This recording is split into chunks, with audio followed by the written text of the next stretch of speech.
2024 August 14ರಂದು Shri Shailendra Kumar sir ಅವರು ಸೋಮವಾರಪೇಟೆಯ RFO ಆಗಿ ಅಧಿಕಾರ ಸ್ವೀಕರಿಸಿ ಅರಣ್ಯ ಸಂರಕ್ಷಣೆ ಮತ್ತು ಸಾರ್ವಜನಿಕ ಸೇವೆಯ ಜವಾಬ್ದಾರಿಯನ್ನು ಅತ್ಯಂತ ನಿಷ್ಠೆ, ಶಿಸ್ತು ಮತ್ತು ಬದ್ಧತೆಯಿಂದ ನಿರ್ವಹಿಸಿದರು.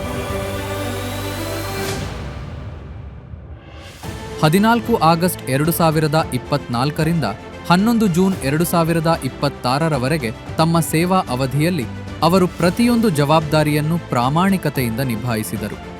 ಅರಣ್ಯ ಸಂರಕ್ಷಣೆ, ವನ್ಯಜೀವಿ ಸಂರಕ್ಷಣೆ, ನಿಯಮಿತ ಪೆಟ್ರೋಲಿಂಗ್, ಸಸಿ ನೆಡುವ ಕಾರ್ಯಗಳು, ಕಾಡ್ಗಿಚ್ಚು ತಡೆಗಟ್ಟುವಿಕೆ, ಅಕ್ರಮ ಅರಣ್ಯ ಚಟುವಟಿಕೆಗಳ ನಿಯಂತ್ರಣ ಹಾಗೂ ಇಲಾಖೆ ಮತ್ತು ಸಾರ್ವಜನಿಕರ ನಡುವೆ ಉತ್ತಮ ಸಮನ್ವಯ ಕಾಪಾಡುವಲ್ಲಿ ಅವರ ಸೇವೆ ಸದಾ ಮಾದರಿಯಾಗಿದೆ.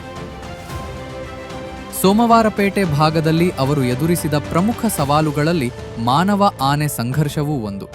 ಸಹನೆ, ಸಮಯೋಚಿತ ಕ್ರಮ ಮತ್ತು ಬಲವಾದ ಕ್ಷೇತ್ರ ಸಮನ್ವಯದ ಮೂಲಕ ಮಾನವ ಜೀವಗಳ ಸುರಕ್ಷತೆ ಮತ್ತು ವನ್ಯಜೀವಿಗಳ ರಕ್ಷಣೆಗೆ ಅವರು ಪ್ರಾಮಾಣಿಕವಾಗಿ ಶ್ರಮಿಸಿದರು. ಇದರಿಂದ ಒಬ್ಬ ಅರಣ್ಯಾಧಿಕಾರಿಯ ನಿಜವಾದ ಜವಾಬ್ದಾರಿ ಏನೆಂಬುದನ್ನು ಅವರು ತೋರಿಸಿದರು. ಅಧಿಕೃತ ಕರ್ತವ್ಯಗಳ ಹೊರತಾಗಿಯೂ ಶೈಲೇಂದ್ರ ಕುಮಾರ್ ಸರ್ ಅವರು ತಮ್ಮ ವಿನಯಶೀಲ ಸ್ವಭಾವ, ಸ್ನೇಹಪರ ಮಾರ್ಗದರ್ಶನ ಮತ್ತು ಪ್ರೇರಣಾದಾಯಕ ನಾಯಕತ್ವದಿಂದ ಎಲ್ಲರ ಮನ ಗೆದ್ದವರು. ಕೆಲಸದ ಜೊತೆಗೆ ಅವರ ಇನ್ನೊಂದು ಸುಂದರ ಪ್ರತಿಭೆಯನ್ನು ನಾವು ಸದಾ ನೆನಪಿಸಿಕೊಳ್ಳುತ್ತೇವೆ. ಅದು ಅವರ ಅದ್ಭುತ ಗಾಯನ ಪ್ರತಿಭೆ. ಅವರ ಹಾಡುಗಳು ನಮ್ಮೆಲ್ಲರಿಗೂ ಸಂತೋಷ, ನಗು ಮತ್ತು ಮರೆಯಲಾಗದ ಕ್ಷಣಗಳನ್ನು ನೀಡಿವೆ.